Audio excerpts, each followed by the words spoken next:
Voilà. En tout cas, une fois de plus, au nom de ma collègue Anne Le Garois et au nom de mon autre collègue qui représente Justice et Paix Emmanuel et moi-même, évidemment, nous vous disons merci. Merci de compter parmi les nombreuses personnes ayant manifesté leur intérêt pour le Congo et donc la volonté à prendre part à cette conférence débat que nous organisons en collaboration avec la Commission Justice et Paix.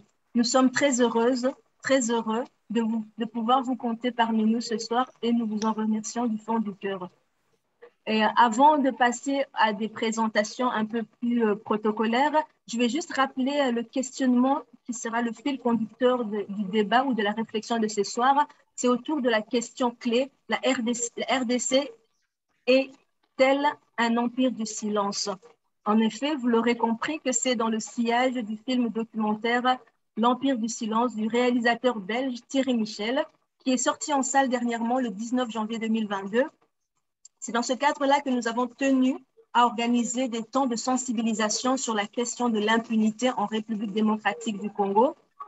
Comme vous le savez, l'impunité en RDC et dans beaucoup de pays appauvris, l'impunité reste la première cause de sous-développement. Et depuis 25 ans, malheureusement, la RDC est un pays déchiré par une guerre largement ignorée des médias et de la communauté internationale. Les victimes se comptent aujourd'hui par centaines de milliers, voire par millions. Tous semblent pris dans un vertige de tuerie pour le pouvoir, pour l'argent, pour s'accaparer des richesses du Congo en toute impunité, dans l'indifférence générale, mais heureusement pas devant à vos yeux, en tout cas à vos yeux, vous avez témoigné que vous n'êtes pas indifférent à cette tragédie qui touche le Congo, parce que votre présence ce soir témoigne en tout cas de votre intérêt pour le Congo et pour les Congolais. Et donc, pour comprendre un peu le contexte et les raisons de cette impunité au mépris de la justice, bien évidemment, nous aurons le plaisir de recevoir deux intervenantes et intervenants que ma collègue Anne et mon collègue Emmanuel vont vous présenter. Et avant d'approfondir encore un peu plus,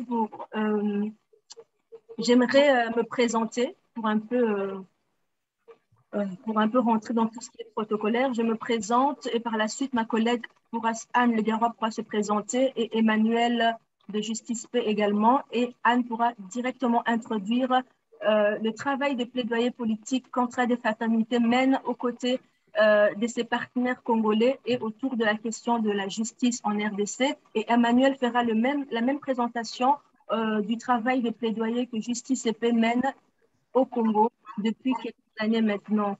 Donc, je débute. Je suis Nancy Elonga, responsable et coordinatrice du bureau régional d'entraide et fraternité, et également pour l'association Vivre Ensemble, qui comme Anne va le préciser, qui œuvre directement pour les associations qui luttent contre la pauvreté et l'exclusion sociale, mais en Belgique.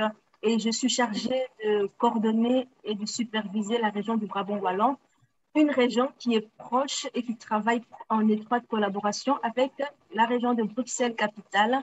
Ainsi donc, je passe la parole à ma collègue Anne Le Garois pour se présenter et pour présenter le travail de plaidoyer politique contre des fraternités mène au Congo. Anne, à toi le micro. Merci beaucoup, Nancy. Ben, tu l'as déjà présenté, donc la coordinatrice d'entraide et fraternité et de vivre ensemble pour Bruxelles. Et donc, c'est vrai qu'à Entraide et Fraternité, il y a déjà plus de 60 ans, en 1960, l'Église de Belgique lançait un appel à l'entraide et à la fraternité pour soulager les populations du Kasaï d'une terrible famine. Et c'est dans ce contexte qu'a été créée Entraide et Fraternité, qui est donc une organisation de solidarité internationale. Entraide et Fraternité travaille essentiellement autour de trois axes: les droits à l'alimentation, les droits civiques et politiques et les droits de l'enfant. Et l'année passée, nous avons travaillé sur les droits à l'alimentation et les droits civiques et politiques au Congo en menant une campagne de sensibilisation sur la nécessité d'une annulation de la dette injuste et meurtrière dans ce pays. Et donc, nous avons eu l'occasion, et plusieurs parmi vous ont participé à ces différentes visioconférences qui ont eu lieu autour donc de cette question de l'annulation de la dette. Et donc, Entraide et Fraternité soutient diverses associations congolaises qui luttent sur le terrain, qui luttent tant pour l'amélioration de la vie quotidienne et donc pour ce droit à l'alimentation qui est loin d'être acquis, mais aussi qui luttent pour qu'un travail de plaidoyer puisse se faire, un plaidoyer politique puisse se faire avec les associations congolaises que nous soutenons, mais aussi le service politique qui est attenant à Entraide et Fraternité. Et c'est vrai qu'en voyant toutes les deux, Nancy et moi, le film L'Empire du silence, nous ne pouvions pas rester dans l'inaction. Nous nous sommes dit, il faut vraiment que l'on puisse faire quelque chose ensemble pour dire combien cette situation au Congo nous préoccupe. Et c'est vraiment une préoccupation d'éducation citoyenne et solidaire pour nous. Et c'est pour cela, donc, avec Justice et Paix, nous avons décidé d'organiser cette soirée. Et donc, je donne la parole à Emmanuel pour qu'il puisse se présenter aussi, donc, au nom de la Commission Justice et Paix. Merci beaucoup. Bonsoir à tous. Bonsoir à tous, est-ce que vous m'entendez? Oui, très bien. Très bien. Parfait. Voilà, je me présente rapidement. Je m'appelle Emmanuel Chimanga et je suis chargé des formations et de la méthodologie en éducation permanente au sein de l'ONG et de l'organisation d'éducation permanente qui s'appelle la Commission Justice et Paix. Donc, elle est basée à Bruxelles et nous travaillons donc auprès des citoyens et citoyennes bruxellois, mais également des Wallons de manière régulière. Donc, la mission de Justice et Paix est finalement de sensibiliser, conscientiser et interpeller les citoyens et citoyennes, mais également les responsables politiques ainsi que les acteurs et actrices éducatifs quant aux questions de conflit, de démocratie et d'environnement. En effet, nos activités de sensibilisation visent à conscientiser les citoyens et citoyennes et à les encourager à devenir des acteurs et actrices de paix et de justice. Dans cette optique, notre action se concentre fort sur la promotion des droits humains et de la justice en tant que facteur de paix et de développement. L'aspect d'interpellation, notamment dont je parlais des responsables politiques, nous amène à mener un gros travail également de plaidoyer. Notre analyse trouve son origine dans les réalités sociales vécues chaque jour par des populations des pays du Nord, des pays, par exemple en Belgique et du Sud, notamment la République démocratique du Congo. Donc, cette analyse se fonde sur une étude des conflits et des enjeux internationaux menée en collaboration étroite avec nos partenaires locaux, des acteurs locaux en République démocratique du Congo. Je voulais exprimer vraiment que je suis très ravi d'être parmi vous ce soir et de pouvoir participer à cette conférence, à cette discussion. Merci beaucoup, Emmanuel. Je vais demander à Philippine Cartier, qui est la responsable des partenariats, congolais et tous les partenariats d'entraide et fraternité en Afrique centrale, de prendre son micro et de nous parler, de nous présenter brièvement en quelques lignes nos différents partenaires, parce qu'on a nos partenaires congolais qui sont connectés ce soir, et je demanderai à Philippine de se présenter et de présenter en quelques mots nos partenaires pour un peu aussi mettre en avant leur travail. Philippine, est-ce que tu es là avec nous? Oui, je suis là, Nancy. Bonsoir à tous. Très rapidement, moi, c'est Philippine, la chargée des partenariats pour l'Afrique centrale, le Rwanda, le Burundi et la RDC, où nous avons des partenaires qui sont tous actifs au Sud Kivu. Donc, nous avons 5 partenaires, dont je pense au moins un est là ce soir, alors peut-être même 2, si jamais vous êtes là, n'hésitez pas à vous manifester. Mais donc, tous ces partenaires sont des organisations d'appui de la société civile congolaise qui travaillent ensemble pour un programme de souveraineté alimentaire, donc d'appui aux producteurs, aux paysans congolais dans un programme de transition agroécologique. Et voilà, je pense que l'APEF est là, donc j'ai vu que Lazare était présent ce soir. Nous avons également 4 autres partenaires, donc le CAB, le centre de promotion rurale à Idjoui, le Change basé à Ouvira qui travaille aussi avec la CJP justement, et le GADES qui est basé à Fizi. Voilà. Merci beaucoup Philippine. Je tenais à ce que je t'avais pas prévenu, mais je tenais à ce que tu te présentes et présentes nos partenaires qui vont pouvoir probablement intervenir pendant la conférence. Pour clôturer en tout cas ces présentations, je vais appeler notre secrétaire générale d'entrée de fraternité qui est présente, de se présenter rapidement à vous, et puis après on va rentrer dans le vif du sujet avec nos deux intervenants. Oui, merci, bonsoir Nancy. Je viens parce que c'est toujours gai pour moi de voir le travail de mes collègues, et puis vous savez que par mon passé justement à Justice et Paix, donc je salue bien Emmanuel et les collègues de Justice et Paix où j'ai passé 17 ans. Je suis passionnée des enjeux de gouvernance au Congo et d'exploitation, enfin de la question de l'exploitation des ressources naturelles. Donc j'avais très envie d'être avec vous ce soir. Merci à mes collègues Anne et Nancy et Philippine pour l'organisation de la soirée. Et j'ai hâte de pouvoir vous entendre. Et bien le bonjour aux collègues congolais. Nous sommes ensemble. Merci. Merci beaucoup Anne. On va alors rentrer maintenant dans le vif du sujet et démarrer cette fameuse conférence que nous attendons tous autour de la réflexion, autour de la question de l'impunité en RDC. Et pour reposer le décor après cette petite introduction musicale, je vais vous partager un mini-documentaire qui a été diffusé sur la RTBF. Et ensuite, j'inviterai Anne à introduire l'abbé Jean-Pierre Mbelou, qui est notre premier intervenant, et directement démarrer avec les échanges autour de ce premier exposé. Je vous partage mon écran pour...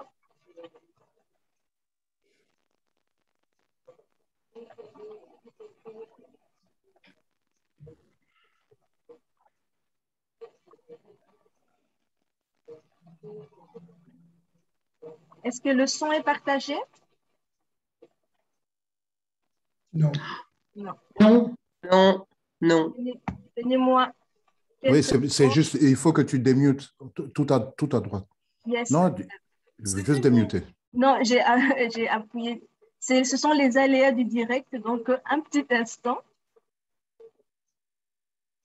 Je vais partager l'audio via Zoom et lancer la vidéo qu'on a sélectionnée. Est-ce que le son passe? Non, il faut que tu démutes. Sur l'écran, tout à droite, tu as le petit haut-parleur, il est mute. C'est là, tu dois cliquer là-dessus. Je suis... Oui, merci beaucoup. Et Benoît Feit. Je suis très observateur, je vous remercie. Depuis plus de 20 ans, la République démocratique du Congo est le théâtre de massacres qui ont fait d'innombrables victimes ces dernières années. Mais la plupart des responsables de ces crimes n'ont jamais été jugés. C'est ce que dénonce le réalisateur belge Thierry Michel dans son dernier film, Joël Machkovski et Benoît Feit. Depuis plus de 25 ans, la population congolaise est victime de massacres d'une cruauté innommable. Des exactions commises par des groupes armés et des armées régulières qui proviennent du Congo, mais aussi des pays voisins. Et depuis 25 ans, ces criminels jouissent d'une impunité totale. Cette réalité a pratiquement disparu des radars de la communauté internationale. Et c'est précisément ce que le réalisateur belge Thierry Michel a voulu dénoncer dans son dernier film, L'Empire du silence. Le nom des présumés criminels de crimes de masse, de crimes contre l'humanité, de crimes de guerre, aujourd'hui, sont toujours sur une liste des Nations Unies confidentielle.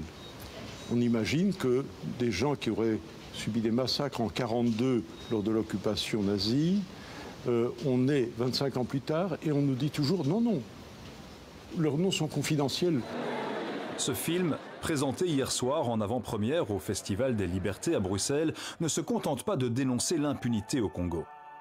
Il collecte aussi des preuves et des témoignages qui sont au cœur d'une campagne de sensibilisation internationale intitulée Justice for Congo. Un plaidoyer pour que les criminels qui ont ensanglanté le pays soient enfin traduits en justice, au Congo ou ailleurs. Le problème du Congo, c'est que les belligérants et les responsables des massacres ne sont pas tous congolais. Il y a bien des armées des pays étrangers qui sont intervenus et qui ont fait des actes inqualifiables, qui sont redevables de de la souffrance qu'ils ont imposée au peuple congolais. Et donc là, évidemment, la justice congolaise n'est pas apte à juger des crimes qui ont été commis par des militaires et des armées étrangères.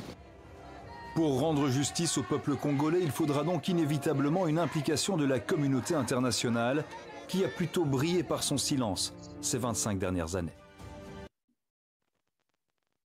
Voilà. Je vais directement arrêter le partage de mon écran et inviter Anne Leroy, ma collègue, à présenter le premier intervenant et directement nous partager son exposé. Anne, je vous passe le micro. Merci beaucoup, Nancy. Et donc, pour nous aider à analyser cette situation, nous avons l'abbé Jean-Pierre Mbélou qui est avec nous. L'abbé Jean-Pierre est prêtre à la paroisse Sainte-Thérèse à Nivelles, mais il est aussi une personne qui mène un travail de réflexion et de décryptage de la situation du Congo depuis de nombreuses années.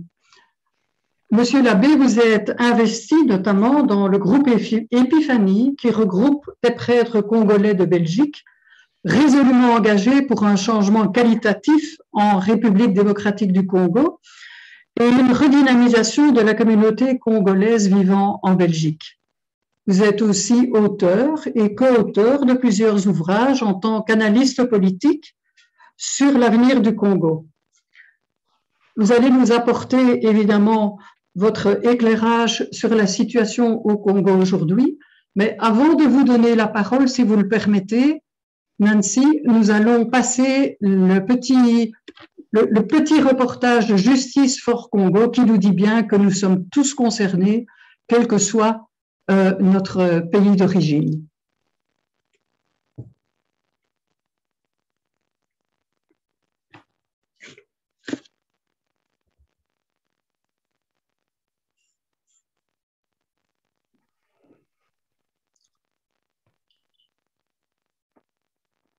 Nous sommes tous concernés pour la simple et bonne raison que la quête de la justice est universelle.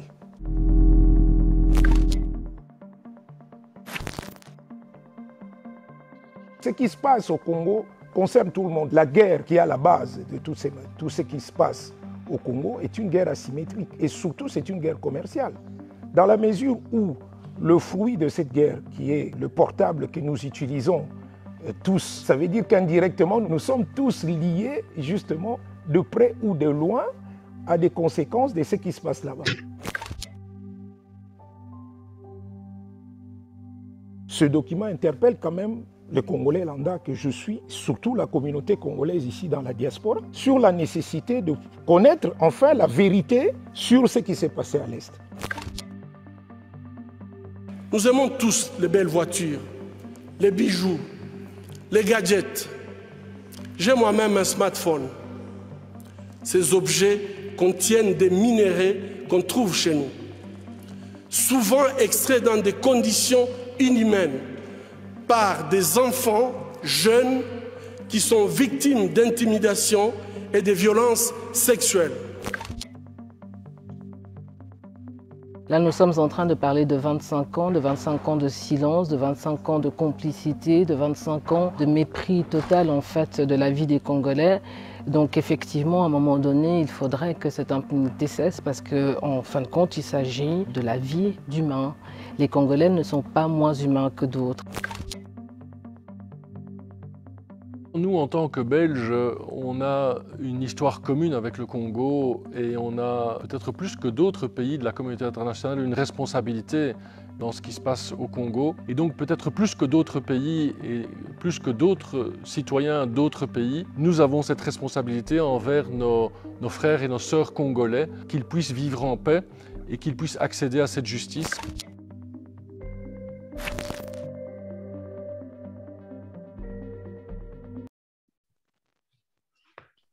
Merci beaucoup, Nancy. Monsieur l'abbé Jean-Pierre, vous avez la parole. Merci, madame. Bonsoir à tout le monde. Bonsoir à vous. La question que je veux pouvoir aborder, c'est celle de l'impunité, mais aussi de la possibilité de pouvoir instaurer au Congo-Kinshasa une éthique reconstructive. Pourquoi poser la question de l'impunité? est la question de la reconstruction du pays, de la refondation du pays sur une éthique reconstructive. Le petit reportage que nous venons de suivre nous aide un peu à comprendre l'importance de la question. 25 ans de silence, 25 ans d'impunité. Et vous veniez de dire que quel que soit notre pays, nous sommes tous concernés par ce qui se passe au Congo. Concernés parce que nous sommes des humains. Concernés parce que ce qui se passe au Congo est une question de justice et de justice internationale.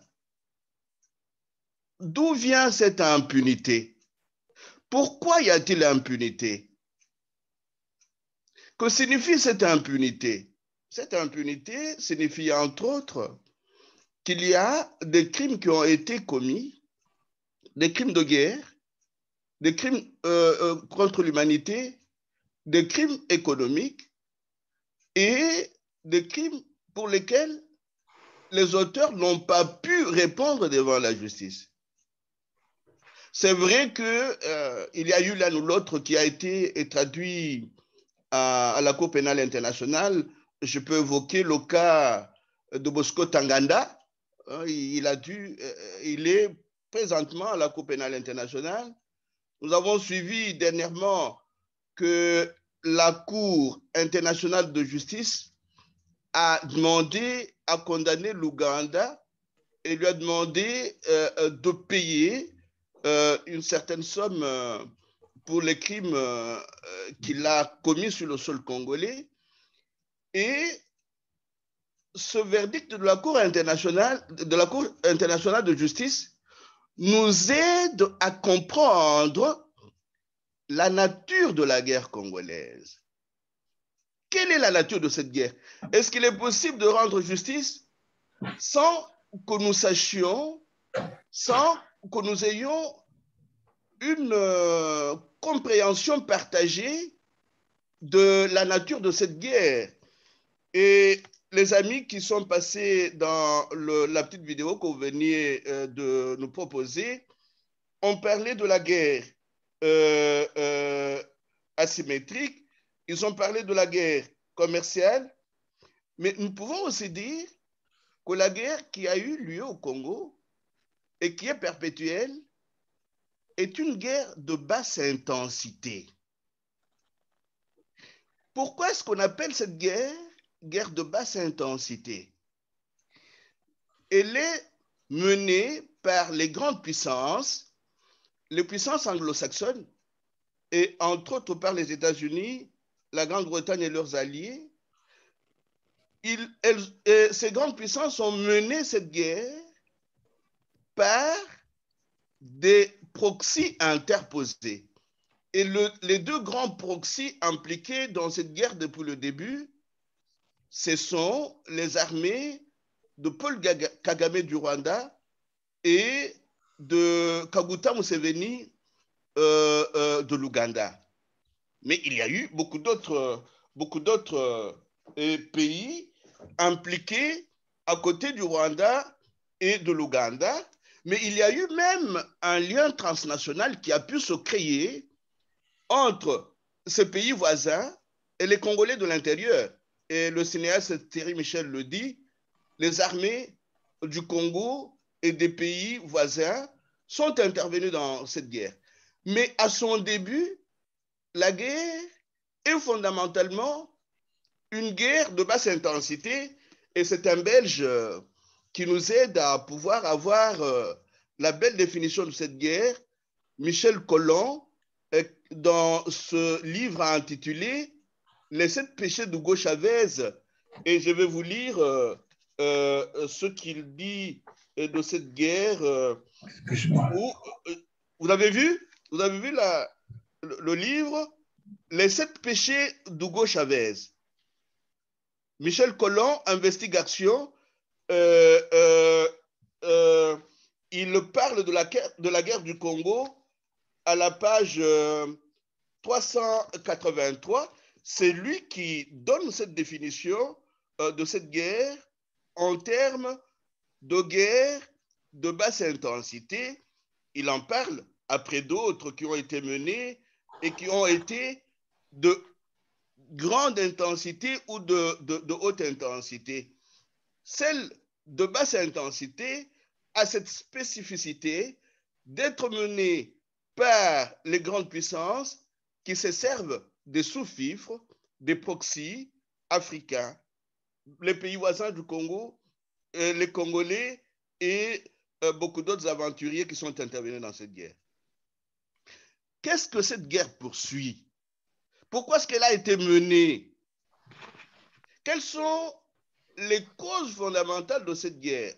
Je vais en donner quelques-unes en partant d'un article d'un Américain publié le 9 septembre 2012.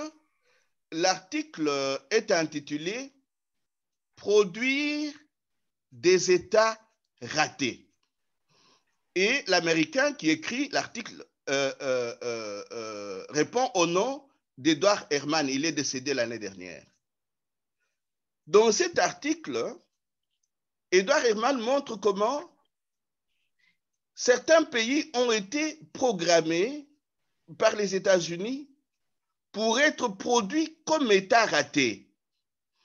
Et parmi ces pays, on cite la Libye, l'Irak, la République démocratique du Congo, la Yougoslavie, la Syrie et quelques autres pays.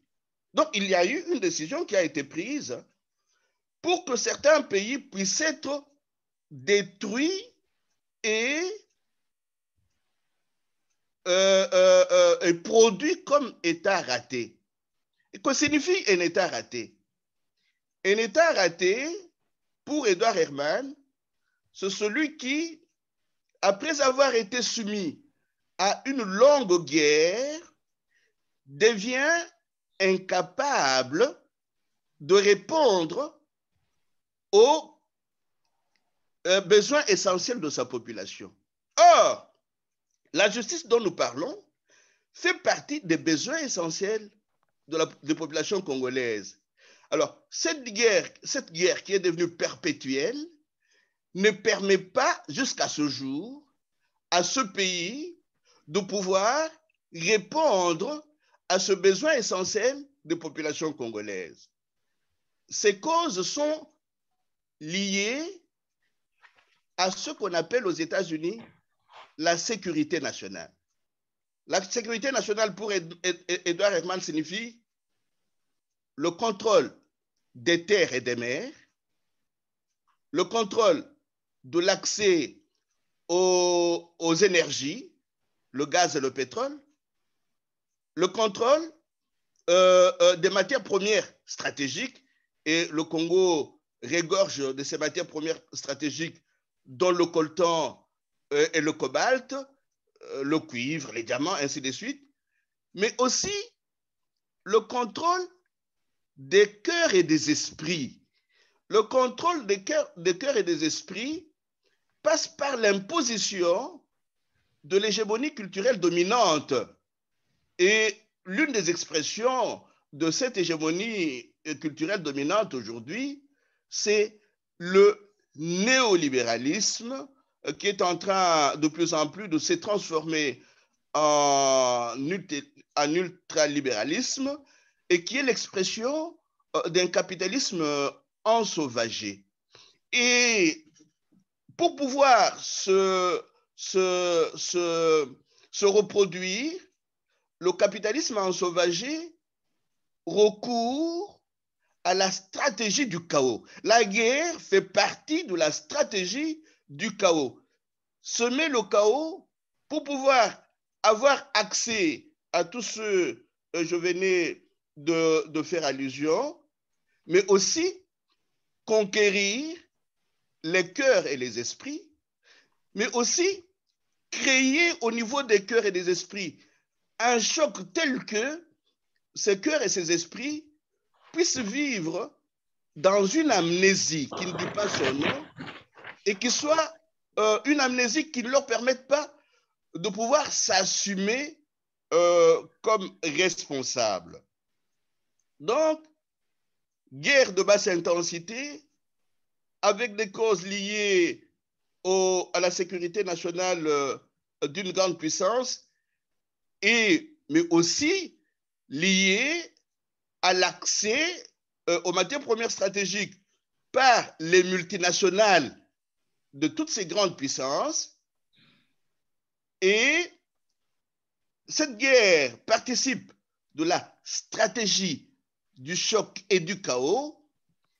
Elle déstructure les cœurs, elle crée le dépaysement, elle crée sur nos terres le fait que les familles soient chassées et que les chefs traditionnels qui organisent la vie communautaire et culturelle puissent être impuissantés de façon que leurs prérogatives ne puissent pas être respectées. Donc, si nous avons compris la nature de cette guerre, nous avons compris ses causes et la guerre utilisée comme stratégie du chaos et du choc, on peut aussi comprendre pourquoi il y a eu 25 ans de silence. Pourquoi? Parce que finalement, comme l'écrit si bien la porte-parole de Carla Del Ponte au tribunal pénal international pour l'ex-Yougoslavie, Florence Hartmann nous dit que ces guerres-là sont aussi les guerres secrètes de la politique et de la justice internationale. Alors, si ce sont des guerres secrètes de la politique et de la justice internationale, comment voulez-vous que la même justice internationale puisse organiser un jugement autour de ces guerres? Et il n'y a pas que Florence Hartmann. Pierre Péan avait déjà écrit un livre très intéressant intitulé Carnage, les guerres secrètes des grandes puissances en Afrique. Mais il y a aussi la journaliste belge Colette Brackman qui a écrit ce livre, Les nouveaux prédateurs, politique de puissance en Afrique. Donc aujourd'hui, la guerre du Congo est tellement documentée qu'il est trop facile de comprendre pourquoi un empire du silence s'est créé. Parce que c'est la justice telle qu'elle fonctionne aujourd'hui à travers le monde est encore, à quelques exceptions près, la justice des vainqueurs. Or, ce sont les vainqueurs qui ont produit les proxys qui mènent la guerre jusqu'à ce jour au Congo-Kinshasa. Donc, il est difficile de pouvoir convaincre ces vainqueurs d'organiser une justice contre eux-mêmes. Et il y avait une petite vidéo sur laquelle on entendait un parlementaire européen, Jean-Luc Schaffhauser, dire en 2 minutes de rien du tout, la grande cause de la guerre congolaise. Il disait que nous, occidentaux, nous sommes allés chercher Joseph Kabila, qui était rwandais, mais qui n'était pas congolais. Nous sommes allés le chercher, nous sommes rendus compte que c'était un jeune homme manipulable et qu'il pouvait préserver les intérêts de nos multinationales. Donc, c'est un parlementaire européen qui le dit sur une vidéo de 2 minutes. Il dit que la mort de l'ex-président du Congo, Laurent Désiré Kabila, a été boutiquée dans cette même perspective. Et il sait même dire qui a fait cela, qui a fait que ce monsieur puisse être assassiné. Et il y a encore un autre Belge qui a écrit un livre très intéressant. Abbé Pierre-Jean Mbelou, je me permets de vous rappeler qu'il reste 7 minutes. Oui, oui, je vais terminer. Merci beaucoup. Dans 7 minutes, j'aurai terminé. Oui, merci pour vos conclusions. Le livre est intitulé « Les faiseurs de rois ». Dans 1 minute, je le prends, je vous le montre.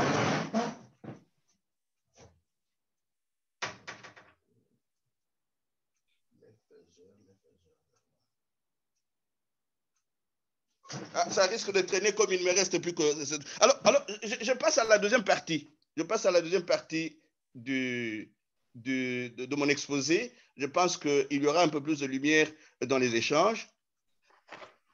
À mon avis, pour sortir de cette guerre perpétuelle, il est important qu'il s'organise au Congo et à travers le monde des réseaux des citoyens engagés pour la justice. Comme la guerre se mène en réseau, la justice ne peut être que le produit des luttes menées en réseau. Rappelons-nous ce qui s'est passé pour qu'on puisse mettre fin à la guerre au Vietnam. C'est quand il y a eu des Américains qui se sont levés dans leur propre pays pour demander à leur peuple, à leurs responsables de pouvoir mettre fin à cette guerre-là. Donc, comme la guerre congolaise est une guerre transnationale, si les réseaux transnationaux s'interconnectent et se mettent debout et luttent ensemble, cette guerre pourrait prendre fin et nous pourrons obtenir l'organisation d'un tribunal pénal international pour le Congo. Mais au Congo, il est aussi indispensable de pouvoir organiser ce que je dénomme avec Jean-Marc Ferry l'éthique reconstructive. Une guerre a eu lieu, il est important que les responsables puissent être traduits devant les cours et tribunaux, qu'une justice transitionnelle puisse être organisée, de façon qu'ils rendent compte de leur forfait, mais qu'il y ait aussi réparation chez les victimes, surtout les femmes pour lesquelles le viol a été utilisé comme arme de guerre. Donc, réseau international interconnecté, tribunaux spéciaux organisant la justice transitionnelle, mais aussi une possibilité de diversifier le partenariat stratégique, parce qu'il n'est pas sûr que les pyromanes ayant servi de partenaires classiques au Congo puissent demain accepter de devenir facilement pompiers. Il est important que les Congolais, les gouvernants, les futurs gouvernants congolais acceptent de pouvoir diversifier le partenariat stratégique. Dernier point, on pourrait aussi penser à l'organisation des assises de la refondation du pays. Pourquoi? Parce que la coalition entre les armées congolaises et les armées étrangères, l'infiltration des institutions congolaises par les militaires venant de l'extérieur, cette infiltration a fait que les institutions congolaises puissent être vides de contenu ou vidées de leur contenu. Alors, il est important que nous puissions penser à l'organisation des assises nationales qui soient fondées sur la justice, la vérité et une possibilité de réconciliation entre nous, Congolais, mais aussi une réconciliation entre nous, Africains, parce que la guerre a aussi comme objectif de faire en sorte que le panafricanisme ne puisse pas voir jour. C'est une déstabilisation de l'Afrique contre le panafricanisme tel qu'il a été prôné par les pères des indépendances africaines. Voilà, je peux arrêter là. S'il y a des questions, l'un ou l'autre point pourra être éclairci. Merci beaucoup. Je vais passer la parole à ma collègue Anne Legarois. On va prendre un quart d'heure avec le public pouvoir échanger directement en posant des questions directes sur base de l'exposé de l'abbé Jean-Pierre Deloup, sur base de tout ce qu'il vient de nous donner comme contenu. Donc, Anne, est-ce que tu veux bien animer le débat pour que le public puisse prendre la parole? Et après, on passera à la deuxième partie de cette conférence où j'inviterai Emmanuel à gérer la deuxième partie de la conférence avec notre deuxième intervenante. Merci beaucoup, Nancy. Je pense que la présentation, l'analyse de la situation au Congo par l'abbé Jean-Pierre était très claire. Il nous a parlé des origines des guerres au Congo, les causes de ces guerres, les effets sur les populations et aussi ce qui pourrait être envisagé pour que les responsables de ces crimes de guerre soient jugés. Et donc, il y a eu plusieurs propositions qui ont été faites par l'abbé Jean-Pierre pour arriver à une paix, une réconciliation. Alors, la parole est à vous. Je ne sais pas qui veut poser une question.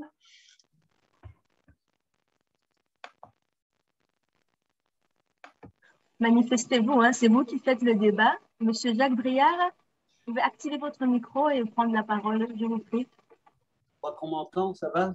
Oui, parfaitement.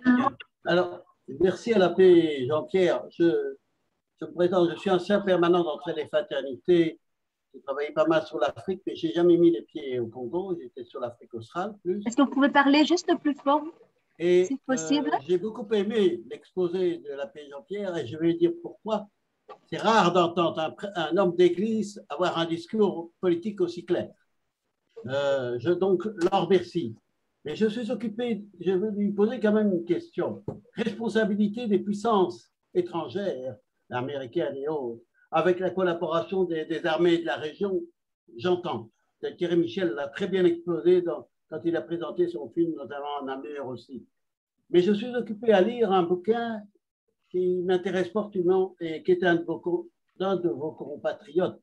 Il s'intitule « Guérir le Congo du mal zaïrois » de Daniel Mukoko Zamba, qui est surtout un économiste et un docteur en économie, mais qui a aussi des fonctions dans les années 2000 au niveau du gouvernement au Congo. Et ce que j'ai bien aimé dans son document, c'est qu'il parle à la fois des responsabilités extérieures et des responsabilités historiques. Il remonte à Léopold II. Mais il parle aussi des responsabilités des Congolais, à travers, et spécialement depuis 1960.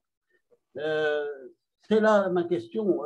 Il y a des responsabilités étrangères, elles sont énormes, avec un H, mais il y a les responsabilités aussi au niveau du Congo. Et ce bouquin le montre aussi de manière intéressante. Et donc, votre question? Ma question est justement, la question est, ne faut-il pas parler, il faut deux jambes pour marcher. Eh bien, il y a la jambe des responsabilités étrangères, mais aussi il y a la jambe des responsabilités internes, à l'intérieur du pays. Est-ce qu'il ne faut pas parler des deux à la fois? Voilà. Merci.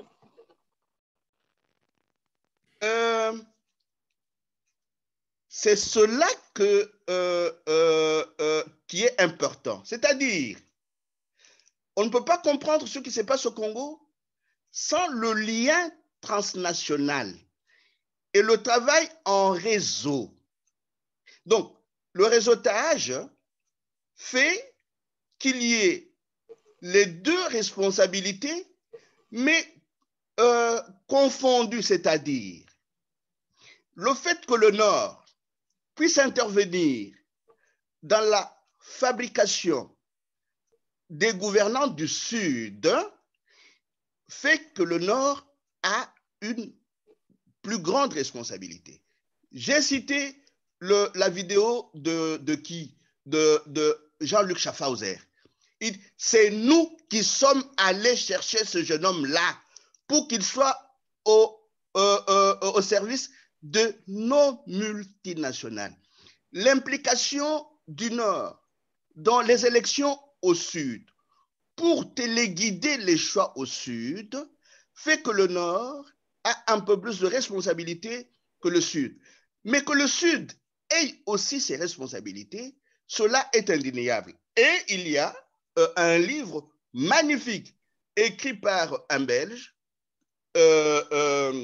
Ludo De Witt, écrit ce livre, L'ascension de Mobutu, comment la Belgique et les USA ont installé une dictature. Donc, l'importance de ces livres est celle-ci.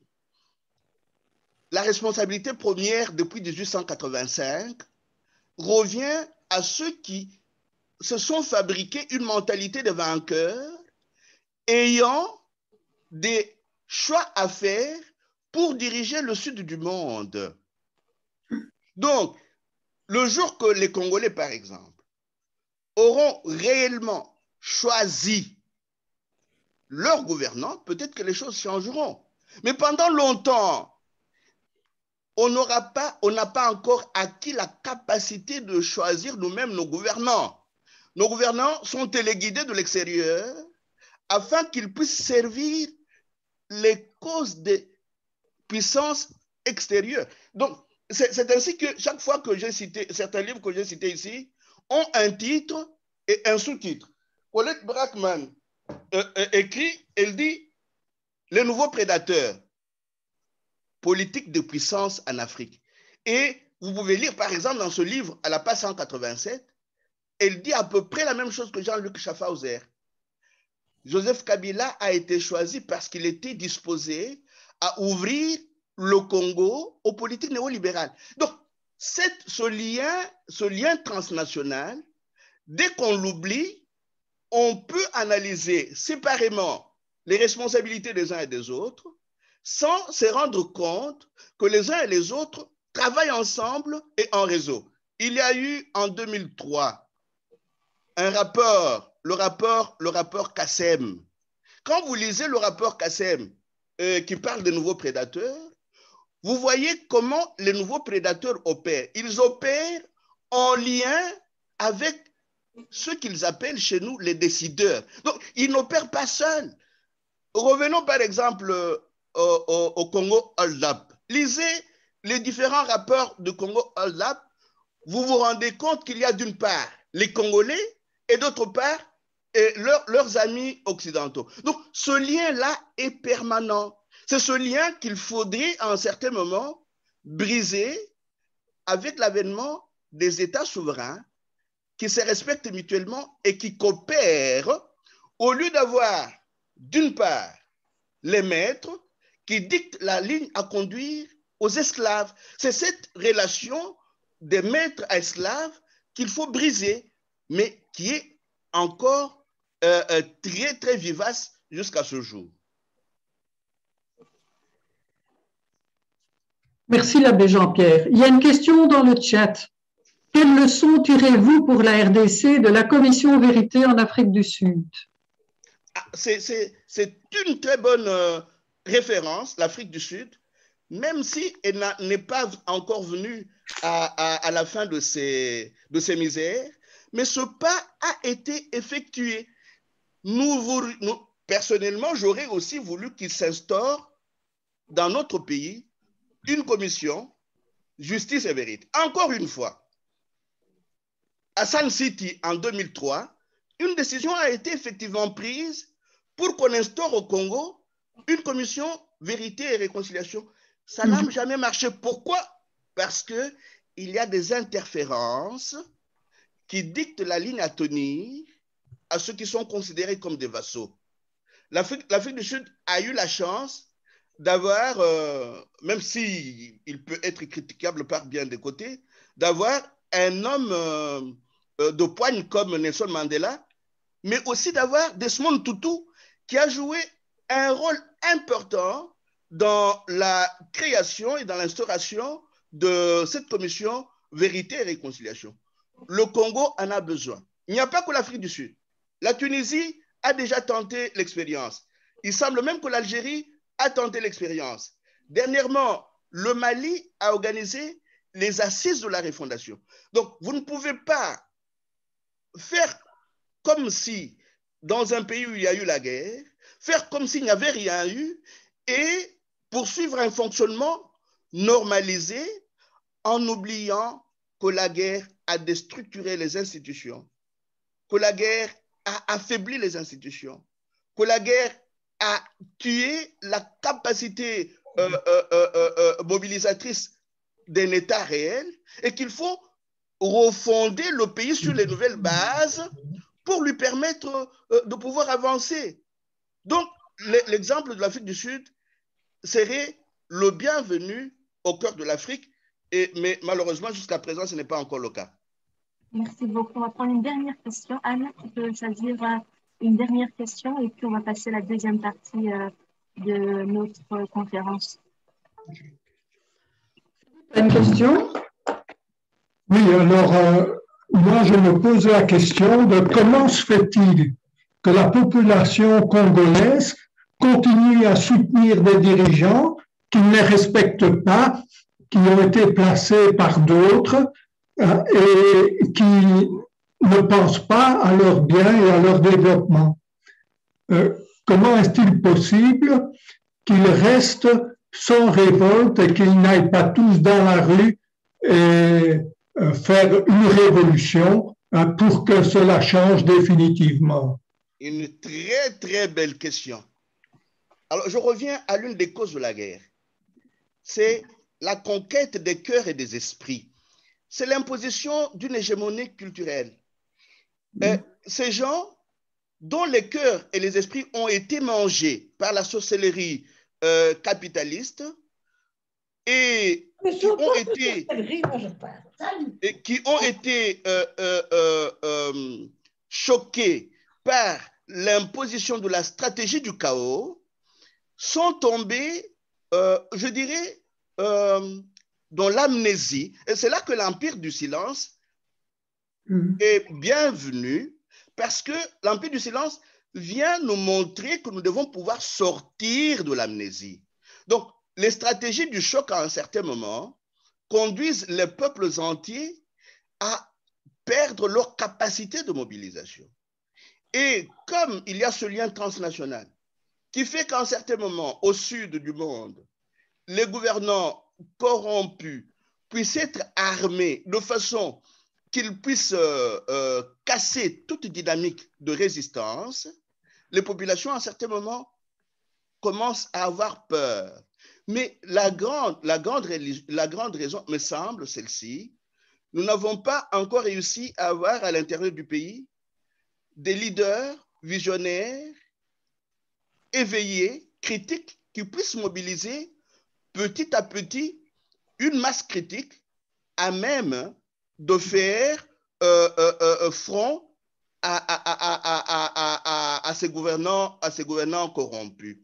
Mais je ne suis pas découragé pour le Congo, parce que petit à petit, la jeunesse congolaise, les hommes et les femmes de bonne volonté au Congo et à l'extérieur du Congo ont compris que sans une mobilisation des masses et de la rue, rien ne changera dans ce pays-là. Et les petits efforts qui sont conjugués, à mon avis, sont porteurs d'espérance pour un autre avenir au Congo. La guerre est longue, mais les Congolais n'ont pas encore dit leur dernier mot. Ils sont disposés à pouvoir se battre jusqu'à leur dernière goutte de sang. Merci. Je vous en prie.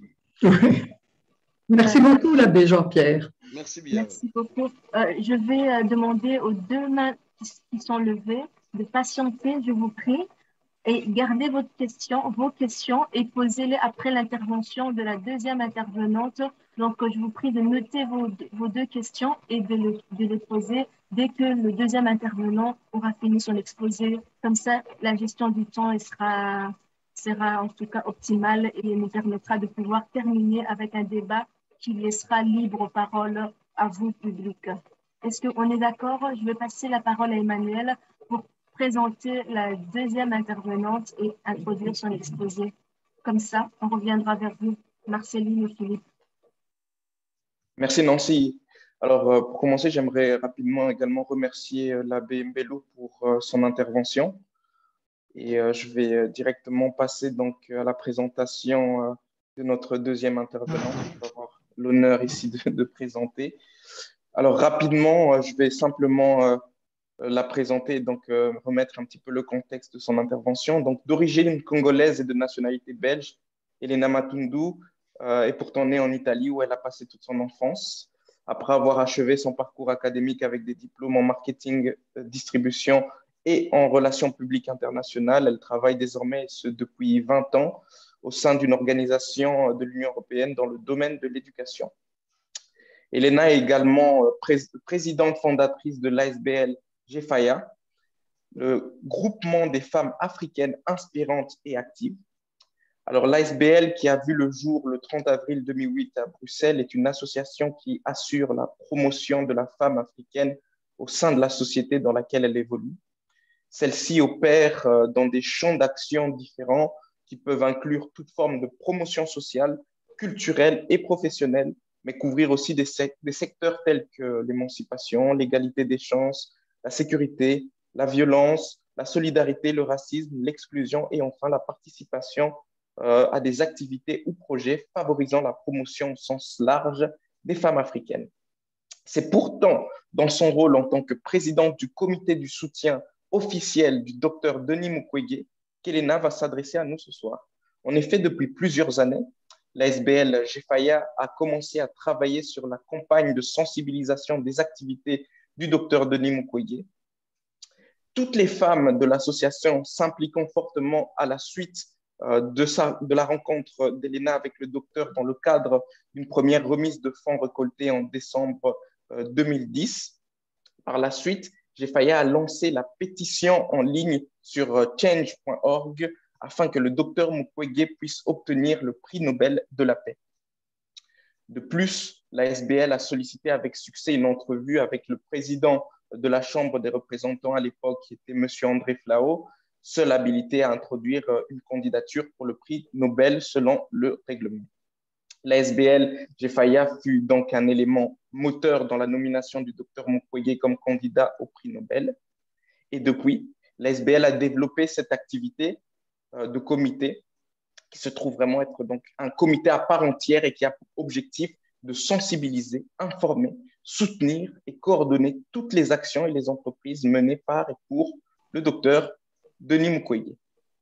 Aussi, Elena Matundu a souvent l'immense honneur de pouvoir le représenter lorsqu'il ne peut pas se déplacer.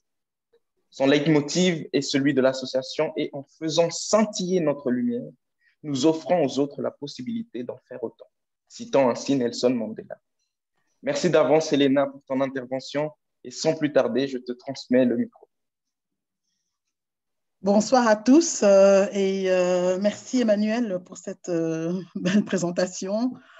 Merci à vous qui êtes présents ce soir pour parler d'une problématique qui nous tient tous à cœur étant donné notre présence ici. Je remercie l'abbé Mbelou pour son intervention qui a vraiment survolé tous les points de cette problématique de la RDC, de l'impunité et des différentes guerres qui sévissent depuis plus de 25 ans. Voilà, en tant que présidente du comité de soutien officiel du docteur Denis Mukwege, il est important pour moi que ce film, qui est L'Empire du silence, puisse être vu par un maximum de personnes pour qu'enfin nous puissions faire en sorte que les lignes bougent, notamment en RDC. Suite à la projection de mardi, je me suis rendu compte qu'il y avait encore plusieurs personnes qui n'étaient pas au courant de ce qui se passe à l'est de la RDC. Et je trouve ça assez alarmant, étant donné que voilà, moi, je travaille dessus depuis plus de 10 ans. La situation perdure depuis 25 ans. Donc, c'est pourquoi je suis vraiment contente qu'il y ait ce genre de rencontre ce soir pour qu'on puisse en tout cas continuer à en discuter, en parler, à sensibiliser les personnes qui ne sont toujours pas touchées. Ce qui moi, le point dont moi je veux vous parler ce soir, c'est surtout les viols des femmes. Les viols des femmes qui souvent donc, détruisent les femmes, détruisent un village, détruisent une famille. Ces viols qui, au Congo, ne sont toujours pas reconnus, alors qu'ils sont reconnus par l'ONU en tant que comme crimes de guerre, crimes contre l'humanité depuis 2008, je pense, mais ils ne sont pas souvent traduits en justice. Il est difficile pour une survivante parce qu'aujourd'hui, on les appelle les survivantes. Donc, celles qui ont survécu à un viol d'extrême violence avec aussi souvent des blessures très, très profondes. On les appelle des survivantes une fois qu'elles sont opérées et qu'elles sont sur la voie de la guérison. Parce que la guérison finale, c'est effectivement, c'est non seulement la guérison physique, mais aussi la guérison psychologique, aussi la guérison juridique, entre guillemets, et aussi, ainsi que cette réparation dont souvent on n'aboutit pas toujours, pas vraiment d'ailleurs. Le docteur Mukwege a mis en place un fonds international mondial de réparation pour les victimes de violences sexuelles, grâce notamment à l'intervention de la Grande Duchesse de Luxembourg. Ce fonds a commencé petit à petit à récolter donc, des dons des différentes nations qui ont promis de l'alimenter. Mais avant de pouvoir vraiment faire en sorte que les survivantes puissent en bénéficier, il faut quand même que la justice puisse reconnaître ces femmes en tant que victimes. Et c'est là, justement, que le bas blesse en RDC. C'est là que le bas blesse en RDC. Donc, comme je l'ai entendu tout à l'heure, effectivement, il faut exhorter le gouvernement congolais à traduire les bourreaux en justice. Mais ça fait des mois que le docteur Mukwege en parle, ça fait des mois qu'il exhorte le président, le Premier ministre à pouvoir mettre en place un tribunal, mettre en place une justice transitionnelle pour que toutes les personnes qui ont été victimes depuis toutes ces années puissent enfin être reconnues en tant que telles. Mais le problème, en fait, en RDC, c'est qu'on préfère effectivement ne pas en parler. On préfère se taire sur ces faits qui ont fait que la RDC a été reconnue comme capitale mondiale du viol. Beaucoup continuent à le nier. Et la plupart des femmes, donc les victimes, n'osent pas justement aller demander réparation, n'osent pas d'ailleurs dénoncer leurs bourreaux. Bourreaux qui souvent continuent encore à exercer de hautes fonctions dans l'armée, dans la police, voire même au sein du gouvernement. Donc, voilà. Moi, j'ai côtoyé quelques survivantes qui aujourd'hui s'en sont remises. Elles s'en sont remises, mais pas tout à fait, étant donné que le dernier point, qui est la réparation, n'a souvent pas été rempli. Mais j'admire leur courage, j'admire leur force. J'admire leur force. Et tout ça, ce n'est que grâce aux mécanismes mis en place par la Fondation Panzi, qui s'occupe donc des survivantes une fois qu'elles ont été opérées, pour pouvoir les réinsérer dans la société en les soutenant financièrement, en leur apprenant souvent un métier, en les remettant sur les bancs de l'école quand il s'agit de jeunes filles. Et je peux vous dire que c'est un travail qui est fait minutieusement par une grande équipe à la Fondation Panzi, parce qu'on ne peut pas se rendre compte à quel point le viol qu'elles ont connu, d'autres ont été même faites esclaves sexuelles par des milices qui les ont gardées durant des mois. Et on pense que ces femmes ne s'en sortiront jamais, qu'elles ne sortiront jamais de ce traumatisme. Mais grâce à tout ce qui est mis en place, notamment donc, à la Cité de la Joie, à la Maison Dorcas, de la Fondation Panzi, ces femmes réussissent à changer cette douleur en force. Mais ce n'est pas suffisant. Ce n'est pas suffisant, d'où le rôle du comité de continuer à sensibiliser, le monde entier, toutes les personnes sur les actions que fait le docteur Mukwege, sur ce qui peut encore, en fait, le fait qu'on ne puisse pas savoir, ou alors qu'on fait semblant de ne pas savoir. En fait, c'est quelque chose que nous devons, nous, grâce à des personnes comme vous ici présentes, faire connaître. Donc, nous avons eu la chance d'avoir un réalisateur tel que Thierry Michel, qui donc à 2 reprises a fait un film sur le Congo pour retracer donc tout ce qui se passe, toutes ces tragédies. Et aujourd'hui, il a aussi mis en place donc cette plateforme qui est Justice for Congo, qui a besoin de nous tous, de nos signatures, pour que cette campagne puisse aller au-delà de ce que nous espérons tous, c'est-à-dire que cette campagne puisse enfin toucher les décideurs, donc au plus haut, si possible, pour qu'ils comprennent qu'on ne peut plus laisser passer de telles actions. On ne peut plus laisser passer de telles exactions en RDC. Pourquoi cette guerre en RDC? L'abbé Jean-Pierre Mbelou l'a dit.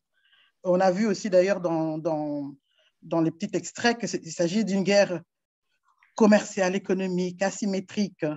Mais ici, les victimes, la plupart du temps, les victimes, ce sont les femmes qui ne sont pas du tout considérées, qui sont donc rabaissées à leur niveau le plus bas, et le seul moyen vraiment de les mettre à terre, c'est les violer publiquement, les faire violer par des enfants, les faire violer, souvent les prendre comme esclaves sexuels.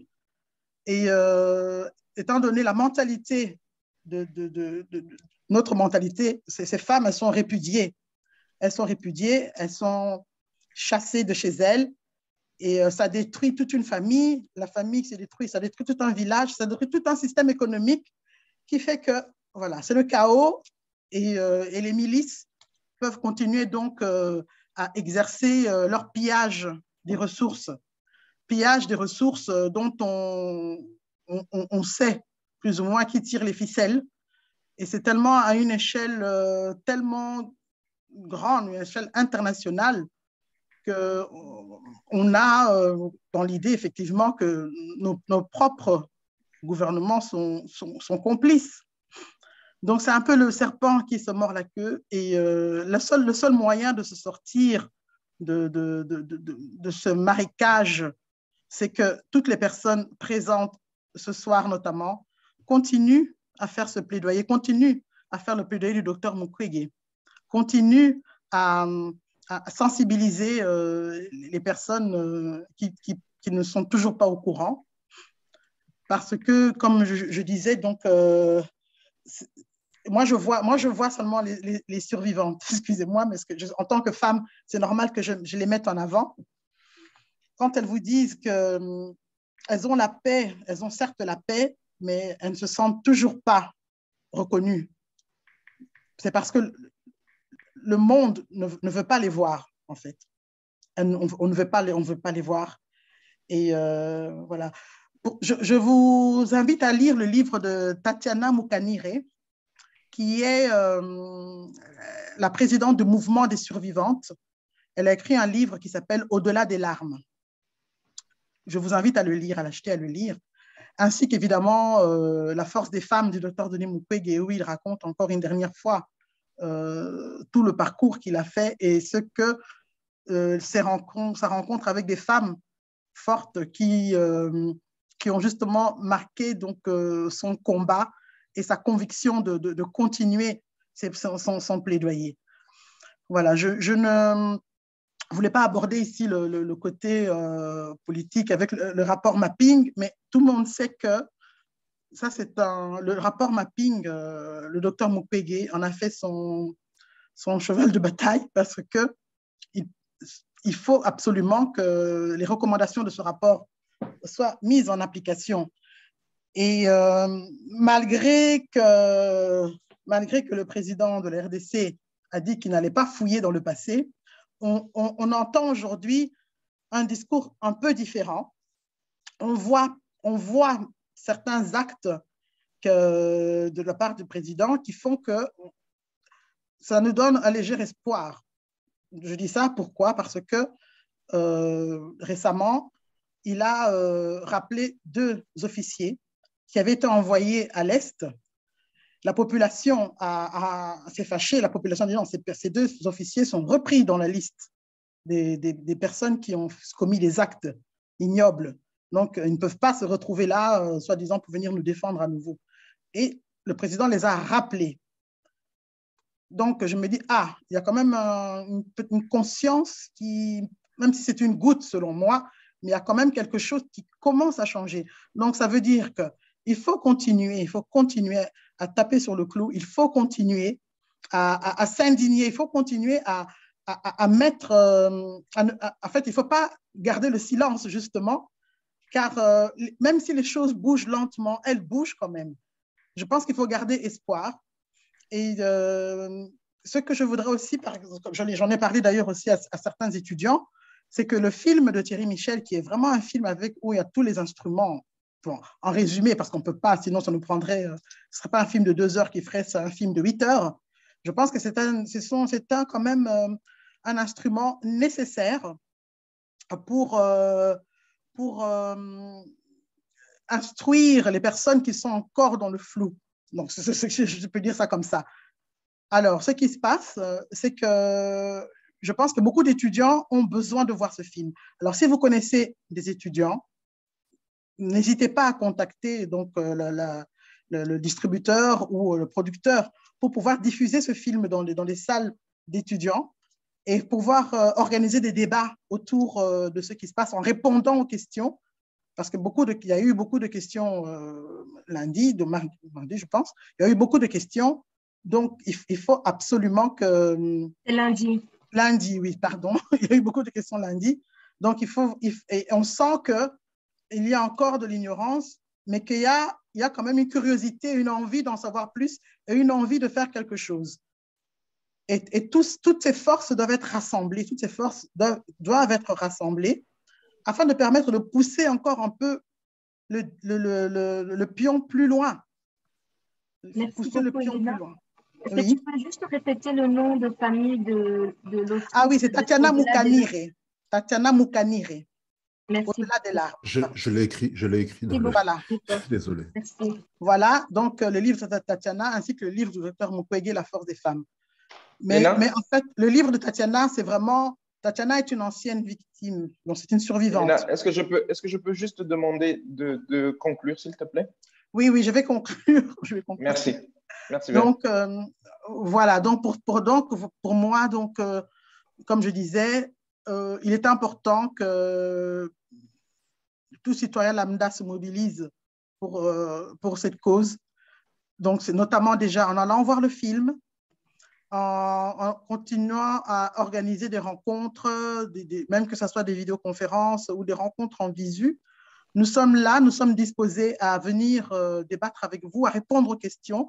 Le comité est présent, en tout cas en Belgique et en France et en d'autres lieux, comme à Genève. Et voilà, donc je suis vraiment… pour conclure, donc, dans ce que moi je voulais dire, c'est que tant que la communauté internationale ne veut pas reconnaître le fait que ces viols commis en zone de conflit doivent vraiment être jugés et traduits en justice. Donc, nous ne pourrons jamais, et je pense que dans tout cas, du moins dans ce qui nous concerne, nous ne pourrons jamais connaître la paix. Nous ne pourrons jamais connaître la paix car les bourreaux se sentent au-dessus des lois. Les bourreaux continuent et ils sont tellement ils sont tellement imbus de leur personne que parfois ils viennent même narguer les victimes. Donc, il est de notre devoir, en tout cas, de continuer à parler, à sensibiliser les personnes sur ce plaidoyer. Voilà, je vais arrêter là. Merci beaucoup, Elena. Merci beaucoup, en tout cas, pour ton intervention, vraiment très passionnante, très touchante également, qui a pu effectivement mettre en lumière cette tragédie que les femmes congolaises vivent au quotidien par rapport justement à cette arme de guerre du viol. Alors, on va pouvoir exemplifier ça avec une petite vidéo. Nancy, est-ce que je peux te demander de lancer la vidéo? Bien sûr.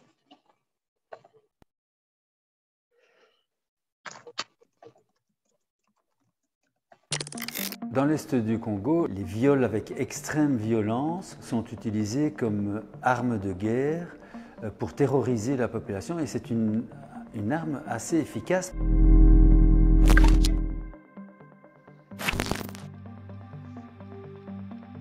C'est une arme très efficace parce que ça terrorise la population.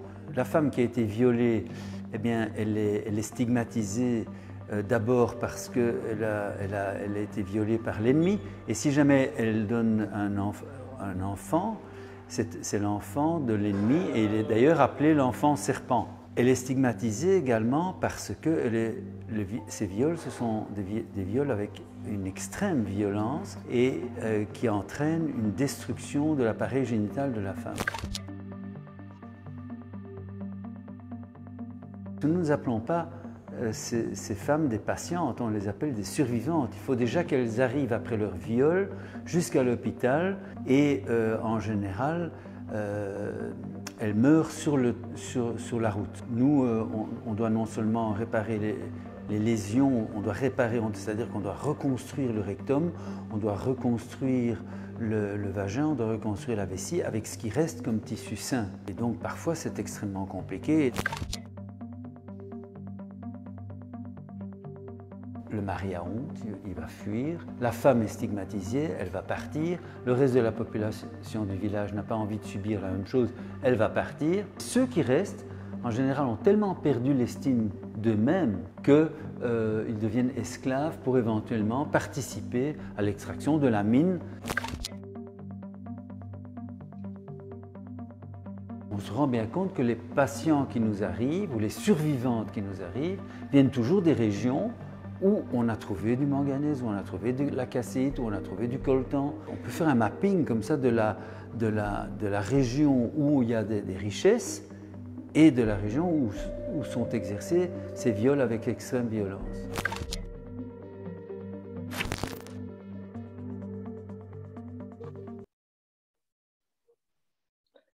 Merci à tous. Donc, comme nous avons pu le voir dans cette vidéo, qui est finalement un rappel de ce qu'Elena nous a présenté lors de son intervention, de cette utilisation du viol comme vraiment arme de guerre pour une destruction physique, mais non seulement physique, mais également psychologique, qui est utilisée au quotidien dans les différents conflits en RDC. Alors, on va passer un petit temps pour terminer également, comme Nancy l'avait présenté, pour avoir encore un temps de questions et de réponses. Donc, nos deux intervenants sont toujours présents. Donc, je vous laisse la parole maintenant. Je crois que Marceline a levé la main en première, donc je vais lui laisser la parole pour poser sa question. Bonjour et merci aux intervenants. Je m'appelle Marceline Douamongo. Je suis membre d'une association qui s'appelle le Réseau international des femmes pour la démocratie et la paix. C'est une association de femmes rwandaises, mais donc vivant en Belgique, mais qui en même temps a des bureaux en France, aux Pays-Bas, au Canada, justement pour un peu réfléchir sur ce qui nous est arrivé. La première question au premier intervenant, à M. Mbelou, c'est comment justement envisager, il a parlé un peu des populations, de la mobilisation des populations, comment envisager une sorte d'entraide ou de synergie avec les groupes rwandais. Parce que, contrairement à ce que les gens pensent, quand on parle de Rwandais, la plupart des Congolais pensent que nous sommes tous du même côté que l'agresseur. Mais non, nous aussi, nous avons subi beaucoup de choses et c'est pour ça que nous sommes réfugiés ici. Et je voudrais que justement les milieux congolais puissent interagir avec l'opposition rwandaise. Il y a une opposition en exil, il y a une opposition présente au pays, sous la figure surtout de Mme Victoire Ingabire Umuhoza, que vous connaissez peut-être, qui est là. Elle a été malmenée, mais elle tient le coup. Voilà, c'était pour voir comment on peut interagir. Et puis aussi la commission vérité, nous aussi, on en a soif parce qu'il s'est passé beaucoup de choses au Rwanda. Voilà, et deuxième question, ou alors une réflexion à propos de l'intervention de Mme Elena Matundu. Je sais que, je pense que ça se fait encore, dans les écoles de 6e secondaire de Wallonie-Bruxelles, donc la communauté qui organise l'enseignement, je sais qu'en 6e primaire, les étudiants sont amenés à faire un travail sur le génocide rwandais la plupart du temps. Pourquoi ne pas justement profiter de ce créneau pour un peu peut-être diffuser le film de M. Thierry Michel. C'est une voie explorée. Concernant les livres, est-ce qu'ils sont disponibles sur des plateformes très connues comme Amazon ou pas? Voilà, et puis si jamais on pouvait aider un peu la Fondation Panzi, on passe par quel chemin? Merci. Voilà, peut-être on va faire dans l'ordre des questions de Marceline, donc je laisse la parole à l'abbé Jean-Pierre Mbelou. Merci Marceline, je te salue et puis on va se voir d'ici là, tu le sais bien. À mon avis, comme je le disais vers la fin de mon exposé, la guerre menée contre les grands lacs africains a aussi comme objectif de pouvoir détruire les idées du panafricanisme. Donc, les populations congolaises, rwandaises, ougandaises ont intérêt à pouvoir travailler au panafricanisme des peuples. Donc, les sociétés civiles rwandaises, ougandaises, congolaises, qui sont acquises à cette cause du panafricanisme des peuples, doivent pouvoir se mobiliser pour travailler ensemble. C'est la guerre contre l'Afrique. Ce n'est pas tout simplement contre les grands lacs, c'est contre l'unité africaine. L'Afrique unie fait peur au monde. Ça va devenir demain la deuxième Chine ou je ne sais comment. Donc, les sociétés civiles mobilisées autour des questions de justice et de vérité ont intérêt à travailler ensemble. Et elles pourraient même arriver à demander qu'il y ait une commission vérité, justice et réconciliation pour les grands lacs africains. Là, parce qu'il y a eu des crimes commis au Rwanda, au Burundi, en Ouganda et au Congo, mais il y a eu des crimes commis par les mêmes proxys et au Rwanda, et au Congo, et au Burundi, et en Ouganda. Donc, c'est nous, le peuple, qui avons intérêt à sauver le panafricanisme, qui devons pouvoir créer des réseaux interconnectés pour nous rencontrer, parler entre nous et petit à petit mettre sur pied quelque chose qui nous permette de pouvoir travailler ensemble à l'avènement d'une autre Afrique, d'un panafricanisme des peuples. Parce que les gouvernants que nous avons jusqu'à ce jour ne sont, pour la plupart, à quelques exceptions près, ne sont que des proxys, ce sont des marionnettes, ce sont des acteurs apparents. Et il y a un livre qui fait une très belle démonstration de ce que je dis là, Guerre et droits de l'homme en République démocratique du Congo, parce que ce livre fait la différence entre les acteurs pléniers et les acteurs apparents. Et vous savez, Marceline, qu'en lisant, par exemple, Judy Rever, dans le dernier livre, Rwanda, et l'os du sang, les véritables acteurs pléniers sont cités. On vous dit, pour le moment, même dans le gouvernement rwandais, voilà comment opèrent les acteurs pléniers. Ils ont placé leurs pions.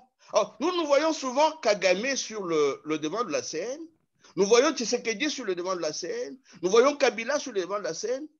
Pourtant, ce ne sont que des acteurs apparents au moment où les grandes décisions sont prises dans les coulisses par les acteurs pléniers. Donc, il nous appartient à nous, en tant que peuple, en tant que société civile, de travailler à l'avènement du panafricanisme de peuple. Et nous avons intérêt à pouvoir avoir, pour les grands lacs africains, une commission justice, vérité et réconciliation qui s'occupe de nos rencontres et de la refondation de l'Afrique des Grands Lacs. Merci, Abbé Jean-Pierre Mbellou. Je vais peut-être donner la parole à Elena pour répondre donc à la deuxième question de Madame Marceline. Oui, donc en fait, sa question, c'était par rapport à l'aide à apporter à la Fondation Panzi. Il y a plusieurs façons de pouvoir aider la Fondation. La première, c'est de passer par nous, le comité de soutien officiel. Et voilà, donc vous prenez contact avec nous, avec moi notamment, et on va voir dans quelle mesure vous voulez porter votre aide à la Fondation Panzi. Et s'il s'agit d'un apport financier directement à la Fondation Panzi en RDC, il y a aussi un numéro de compte qu'on peut vous fournir. Mais bon, ce sera un virement international, donc voilà, parfois ça peut poser un problème. Donc voilà, de toute façon, de toute évidence, vous pouvez nous prendre contact avec le comité de soutien officiel du Dr Denis Mukwege. Nous sommes sur les réseaux sociaux, nous répondons assez vite. Donc vous pouvez nous écrire ou m'écrire à moi directement et nous voyons comment vous pouvez mettre en place votre aide à la fondation du Dr Denis Mukwege. Et il y avait aussi d'autres questions, c'était par rapport à... Vous pouvez me rappeler s'il y avait une deuxième question. Où trouver le livre Au-delà des larmes? Ah oui, j'ai mis le lien dans le chat. Oui, j'ai mis le lien dans le chat. C'est sur Amazon, Au-delà des larmes dans Amazon, ainsi que le livre du docteur Mukwege aussi, La force des femmes. Voilà, comme ça, là, le lien, c'est direct. Vous pouvez l'acheter et prendre connaissance du témoignage de Tatiana Mukanire. Voilà. L'autre n'était pas une question en soi, c'était voir au niveau de la Fédération Wallonie-Bruxelles s'il y a moyen de diffuser ce film aux écoles secondaires. Aux écoles secondaires, je ne pense pas, parce que je pense qu'il est un peu trop fort pour ce niveau-là. Mais les étudiants travaillent sur les jeunes. Oui, mais le film je ne sais pas si vous l'avez vu, le film L'Empire du silence. Vous l'avez vu? Pas encore. Voilà. C'est pour ça. C'est pour ça. Non, école secondaire, c'est pas possible parce qu'on a eu des étudiants, je pense, qui étaient de niveau universitaire, qui étaient là à la projection lundi, mais choqués. Donc, alors, en secondaire, je ne crois pas que... Mais avec la Fédération Wallonie-Bruxelles, effectivement, on pourrait voir dans les universités. Comment on pourrait... effectivement, d'ailleurs, c'est aussi un peu mon domaine, l'éducation. Donc, je sais qui contacter aussi, effectivement. Voilà. Moi aussi, je vais me renseigner de mon côté et vous tiens au courant. Ça va, merci, c'est gentil. Voilà, merci beaucoup. Merci beaucoup. Je vais peut-être laisser la parole à Axel Fischer. Merci beaucoup. En fait, la dernière petite vidéo et vos deux interventions, merci beaucoup d'ailleurs pour vos prises de parole, montraient l'importance d'un positionnement clair aussi bien au Congo qu'ici, au niveau politique et au niveau citoyen. J'avais aussi envie de vous entendre sur les enjeux économiques et donc sur le rôle des entreprises. Et ça fait référence très clairement, Elena, à ce que vous disiez sur les violences sexuelles comme arme de guerre, puisqu'on sait que en fait, c'est aussi souvent une tactique. Et la petite vidéo montrait finalement l'adéquation entre les lieux où il y a des violences et les richesses en termes de ressources naturelles. Donc, c'est vraiment une tactique pour finalement, c'est terrible à dire, mais donc de libérer le terrain pour pouvoir avoir accès aux ressources naturelles. Et donc, du coup, je me demandais si on pouvait vous entendre sur la question du devoir de vigilance et de cette importance de pouvoir avoir une responsabilité sur le cycle complet de la chaîne d'approvisionnement, de l'exploitation des ressources naturelles jusqu'à la consommation, voir un petit peu ce que vous pensez de ça. Est-ce que c'est quelque chose de... est-ce que c'est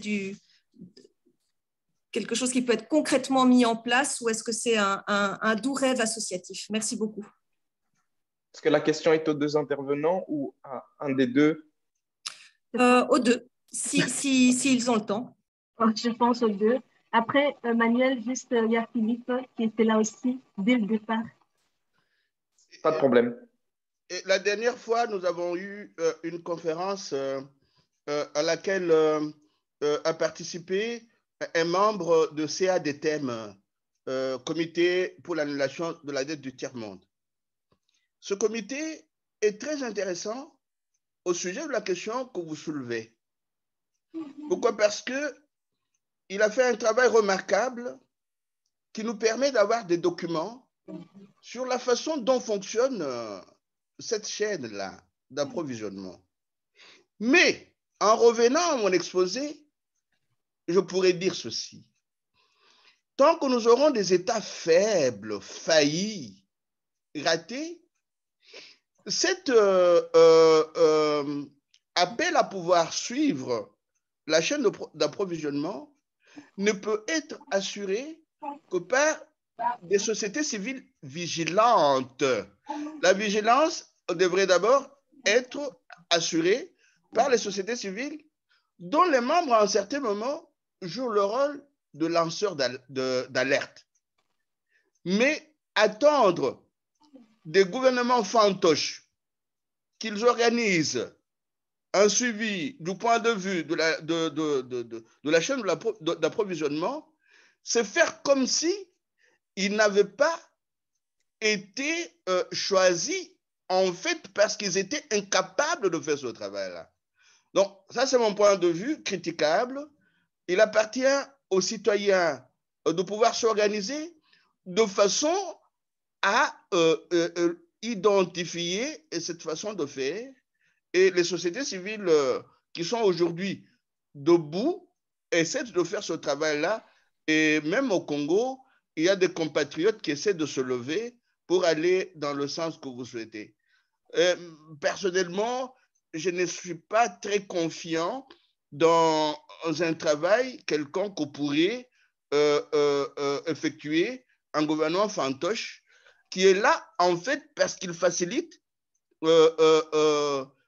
l'accès aux matières premières stratégiques par les décideurs qui ont fait qu'ils soient là et par leur lobbying. Parce que n'oubliez pas qu'aujourd'hui, les gouvernants fantoches de l'Afrique centrale et de plusieurs pays africains mènent un lobbying permanent chez ceux qu'ils estiment être les décideurs pour qu'ils soient choisis.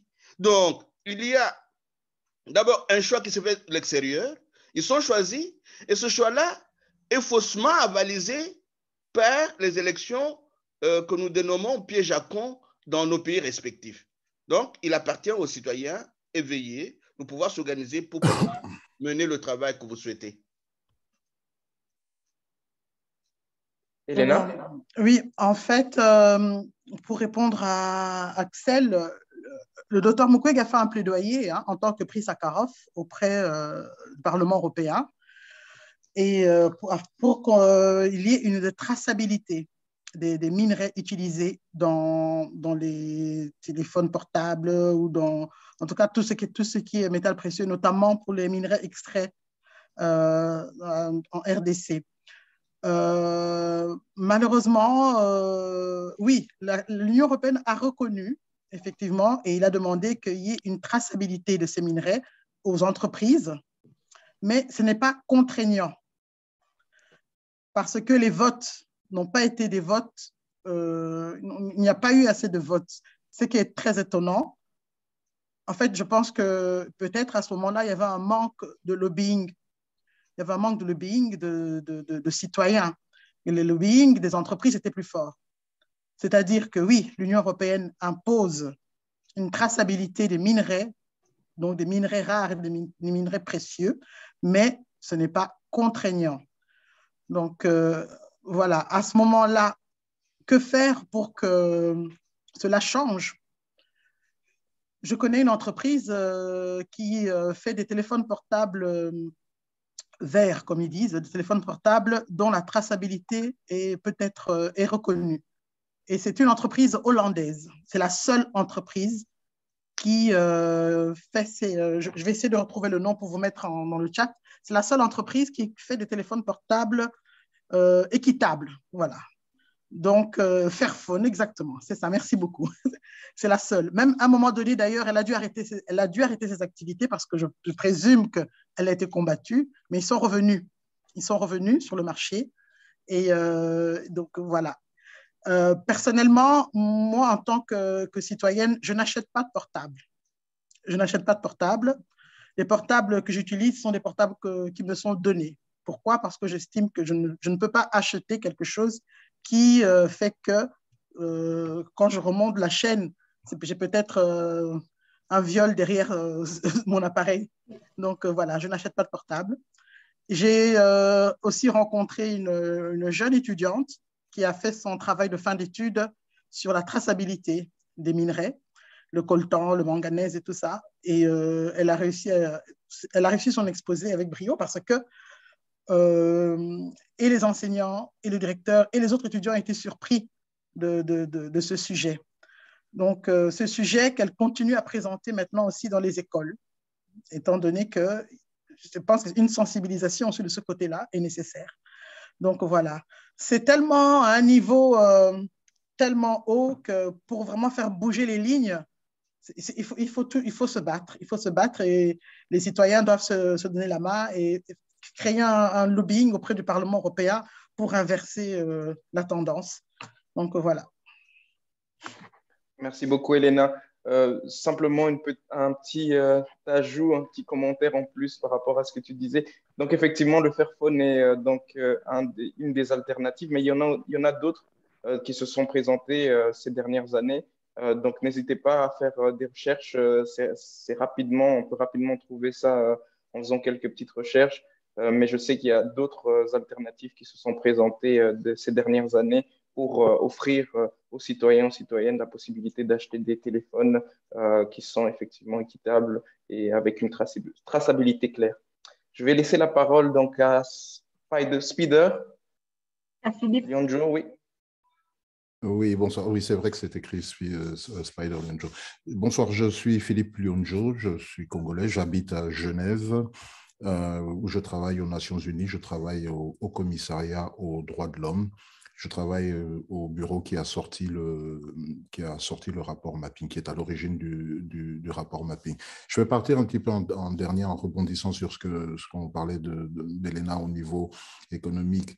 Les diamants, etc., etc. Il existe des processus, par exemple, ce qu'on appelle le processus de Kimberley existe depuis 1998, aux alentours de l'an 2000. C'est vrai qu'il n'est pas contraignant, mais il n'est pas contraignant parce qu'il est fait par arrangement entre les gouvernements des pays qui ont les mines, qui ont les diamants bruts, et les pays qui les consomment à l'extérieur. Et puis, on parle, ce soir, on devait parler, la question principale, c'était RDC, est-ce que c'est vraiment l'empire du silence? Et puis, on parle de 25 ans de crimes, 25 ans etc., etc. À mon sens, je pense déjà que c'est une erreur. Et c'était la même démarche par rapport au rapport mapping. Au début du rapport mapping, il ne voulait pas faire sur une période de 10 ans. Il voulait la faire beaucoup plus courte en évitant certaines années bien compliquées. Les Congolais qui travaillent aux Nations Unies ont fait du lobbying à l'interne pour que ce rapport étudie une période beaucoup plus large. 25 ans, pour moi, je dirais que la source du problème, et c'est aussi pour répondre, si vous me le permettez, à M. Jacques Briard, qui avait posé une question très intéressante, fait une remarque intéressante au sujet de responsabilité partagée. L'abbé Benlou a très bien répondu en disant qu'il faut d'abord bien différencier, et le plus gros de cette responsabilité vient de l'extérieur. Pourquoi il vient de l'extérieur? Parce que si vous ne le savez pas, ou peut-être vous le savez, le Congo, à l'heure actuelle, est une création qui a été montée de toutes pièces à la conférence de Berlin. Cette conférence de Berlin, soit dit au passage, son acte final a été signé en mois de février, 26 février 1885. Et il disait ceci, je vais vous lire, hein. La conférence qui réunit à Berlin les représentants de 14 pays européens de novembre 1884 à février 1885 a pour objet de régler pacifiquement les litiges relatifs aux conquêtes coloniales en Afrique. L'Allemagne, qui ne s'est pas engagée dans la politique de colonisation, joue les médiateurs et plaide en faveur de la liberté du commerce et de la navigation, notamment dans le bassin du Congo. L'acte final fixe les règles de la colonisation de l'Afrique et impose le principe de l'effectivité pour reconnaître une annexion. Une déclaration relative à la liberté du commerce dans le bassin du Congo, ses embouchures et pays circonvoisins. Voilà la source véritable de ce qui se passe au Congo à l'heure actuelle. Voilà la source, la responsabilité première, et non pas des Congolais, non pas des populations autochtones qui étaient sur place. La responsabilité de ce qui se passe aujourd'hui, elle vient de là, M. Briard. Un point, c'est tout. Ce n'est pas la faute des Congolais, parce que ce n'est pas eux qui étaient à la conférence de Berlin pour décider de ces choses-là. Et si vous regardez bien, ce silence qu'il y a, c'est depuis 1885, ou depuis les pays à l'extérieur, puis la République démocratique du Congo, jusqu'à aujourd'hui. Et ça va continuer parce que nous sommes dans une évolution industrielle qui a encore besoin, et toujours, des ressources naturelles de la République démocratique du Congo. Le viol,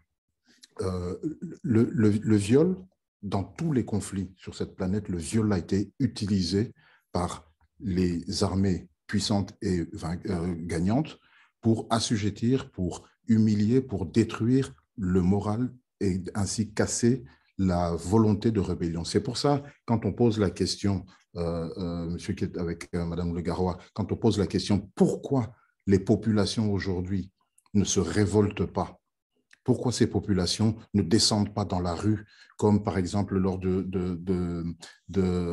ces histoires de passe sanitaire, on voit les routiers au Canada, on voit les gilets jaunes en France, on voit même en Afrique du Nord les révolutions qui ont été faites. On a vu avec Lech Walesa et le mouvement Solidarność. Pourquoi ça ne se passe pas dans ces pays-là en Afrique? C'est simplement parce que moralement, comme l'a si bien soulevé l'abbé Mbelou, ça a été cassé. Et ça n'a pas été cassé sur une période courte, ça a été cassé depuis 1483, quand Diego Cao arrive en Afrique. Donc, c'est extrêmement important lorsqu'on parle de la RDC, lorsqu'on analyse. Et quand je dis la RDC, je vais rebondir aussi sur ce que Madame Marceline a dit, c'est que c'est toute cette sous-région.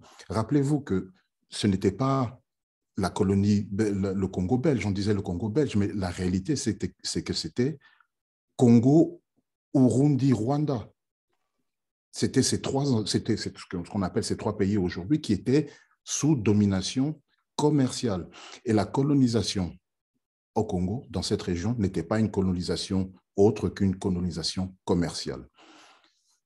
Il existe des milliers de rapports. Le rapport Mapping, oui. Mais il y a le rapport Garreton, 1998, qui était sorti. 1998. Il y a eu les rapports de Human Rights Watch, qui sont sortis en 2000. Dans les livres, il y a celui de Dr Mukwege, parce que c'est le plus actuel et c'est l'un des plus forts. Mais je vous recommanderais, moi, de lire Tu diras à ma mère, l'histoire de Koko Ramazine, qui est une survivante qui est décédée malheureusement, qui a pu fuir le Congo et qui a raconté son histoire. Au niveau du cinéma, merci à Thierry Michel, mais il existe aussi les films de Dieudonné Amnouli, En route pour le milliard. Il y a des millions et des millions de voix qui se lèvent et ce sont des voix de la société civile. Donc, c'est la société civile qui va faire en sorte que les choses puissent changer. Mais comme le dit si bien l'abbé Mbelou, tant qu'à l'extérieur, il n'y aura pas de changement au niveau de la volonté politique, des puissances politiques de continuer à piller le Congo, ça ne changera pas. Et qui peut faire changer ça? Ce n'est pas nous les Africains. Nous, on va faire notre sauce entre nous. Mais c'est vous, mesdames et messieurs les Occidentaux, vous qui votez en Belgique, vous qui votez en France, etc. C'est à vous de poser les questions et les conditions à vos élus en leur disant « vous voulez ma voix, mais je ne veux plus qu'il se passe quoi que ce soit au Congo ». Quand on parle des entreprises, ce ne sont pas des entreprises congolaises. On parle de Glencore en Suisse, ce n'est pas une société congolaise. On parle de Barrix, on parle de Metalor, on parle de Areva en France, on parle de Herstal. Qui vend des armes en Afrique? C'est un grand fabricant d'armes belge, c'est Herstal. Et savez-vous que dans cette société de Herstal, vous avez un de vos anciens premiers ministres qui a des parts, M. Louis Michel. Louis Michel qui était en corrélation avec Joseph Kabila et enfin toute la clique Kabila. Je vais m'arrêter là, je m'échauffe. Merci. Merci beaucoup, M. Lionjo, pour cette intervention qui effectivement répond à plusieurs questions qui ont été posées, qui ont été abordées lors de notre discussion. Alors, je vais laisser la parole à Nancy pour conclure. Merci Emmanuel, merci Anne, merci Philippe et merci aux deux intervenants. On va tout doucement conclure et terminer cette conférence débat qui était riche en contenu, riche en émotions et malheureusement on ne sait pas répondre à toutes les questions qui sont parvenues via l'espace conversation, mais on reprendra ces questions, on répondra directement aux personnes qui ont posé des questions et on transmettra aussi également ces questions aux intervenants pour voir s'ils veulent rajouter leur rapport à vos questions. Donc, on va ici tout doucement clôturer. Je voulais vous remettre l'extrait de Relema que je vous ai proposé en introduction et par la suite conclure avec notre conférence ici. Si vous permettez, je vais vous remettre.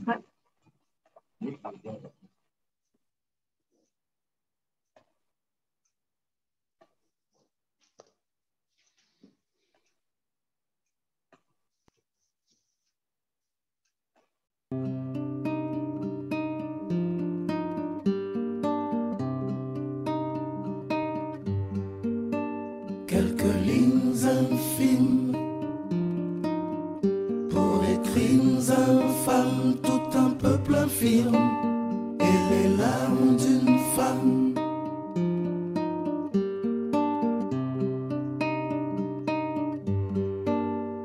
Quelques mots infimes pour des fautes infâmes, la conviction intime d'un immuable drame.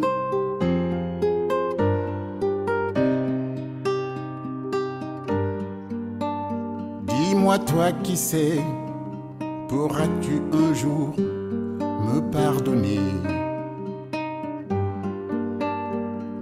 Toi qui t'étais, moi qui n'ai pas assez crié.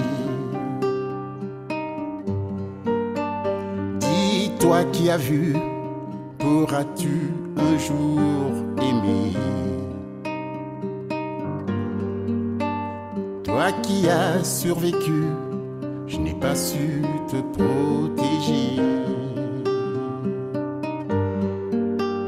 Quelques lignes infimes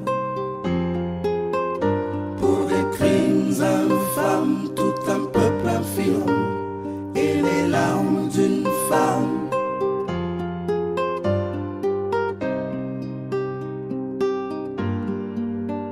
Quelques mots infimes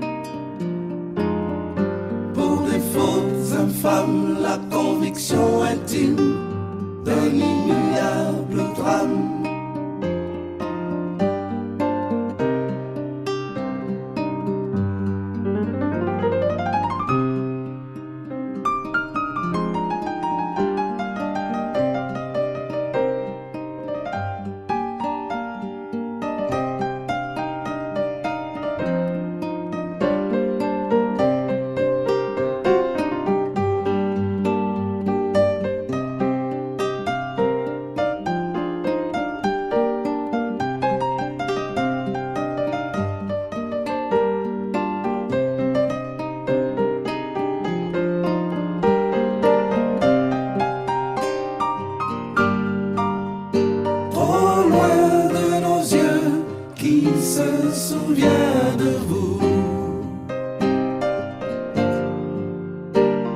sont de nos cœurs les oubliés du Kivu.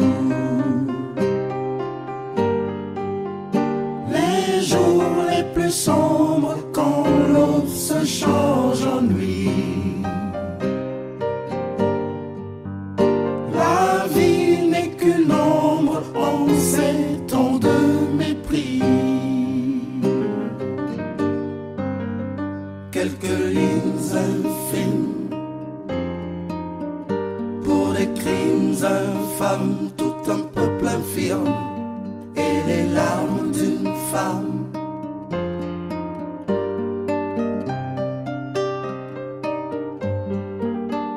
Quelques mots infimes pour les fautes infâmes, la conviction intime d'un immuable drame, d'un immuable drame, d'un immuable drame, d'un immuable drame, d'un immuable drame.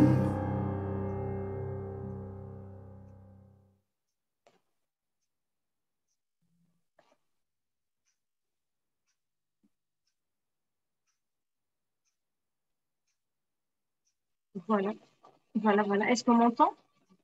Oui. Voilà, je tenais en tout cas à conclure avec vous avec cette œuvre de Relema. C'est un artiste congolais, natif du Bas-Congo, du Congo central, pardon. Et il a, par son talent, par son don, il a voulu faire comme nous, la société civile, mettre son talent d'artiste et de chanteur au service de ce noble combat qui est autour de la justice en RDC, la justice dans la région des Grands Lacs. Et il a intitulé l'année dernière cette œuvre Les oubliés du Kivu. Il dit lui-même dans son interview qu'il a croisé des femmes violées parce qu'il y en a partout là-bas. Il s'est déplacé au Kivu et il n'a fait que rencontrer des femmes. Et toutes ces femmes, la majorité, elles ont été violées et pas qu'une fois, plusieurs fois. Et il déplore cette situation. Il fait donc appel dans son œuvre ici, Les oubliés du Kivu. Il fait appel aux décideurs politiques pour défendre le peuple congolais, le peuple de la région des Grands Lacs d'Afrique. Et Relema dénonce aussi une situation de guerre en RDC où les soldats utilisent, comme on l'a entendu, le viol comme arme de guerre, arme pour détruire. Et donc ce musicien souhaite qu'on parle de ce sujet, qu'il a soit connu, soit rencontré au travers de ses visites au Kivu.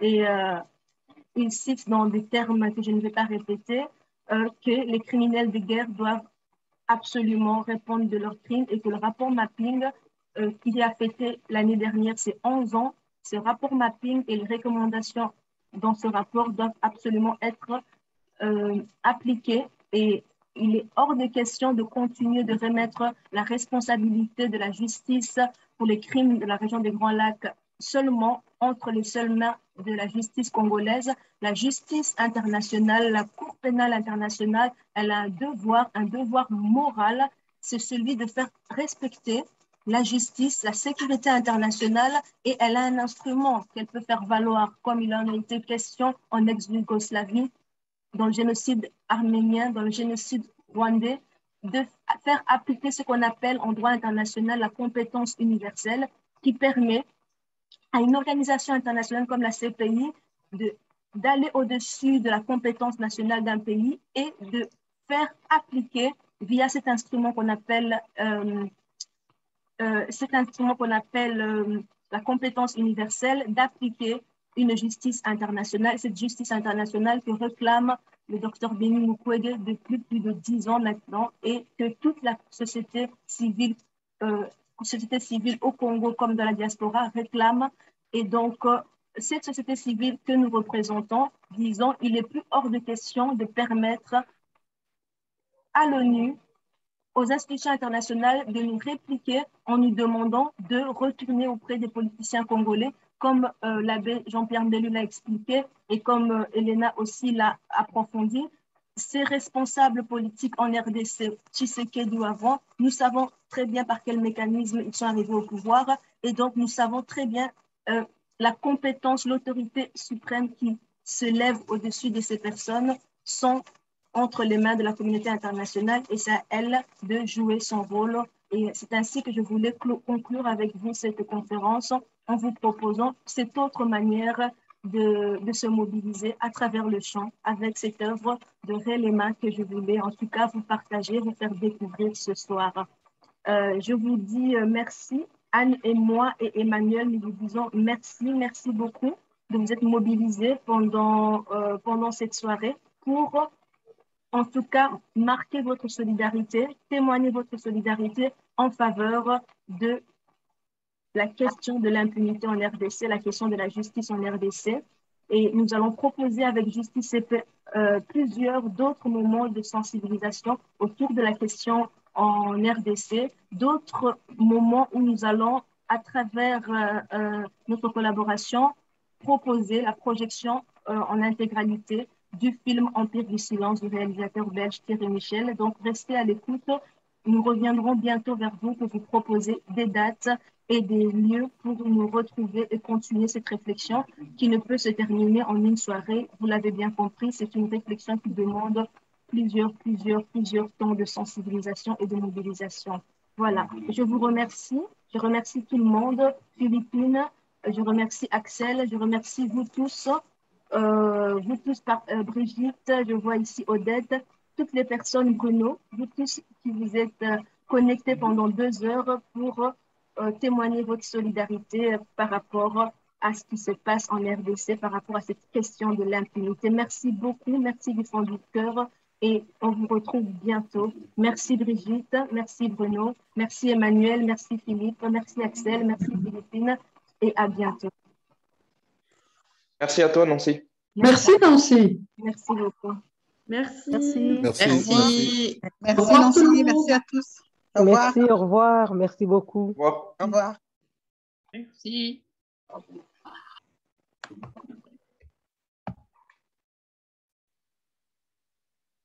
Oui, merci Elena, merci à l'abbé Jean-Pierre Ndélou. J'ai oublié de le dire, je ne vous voyez plus à l'écran. Oui, merci à eux. Tout à fait, j'ai oublié, je ne les voyais plus du tout à l'écran. Je crois qu'ils sont déjà partis, malheureusement. Oui, c'est vrai, ils sont partis. Je vais mettre un terme alors. Merci beaucoup.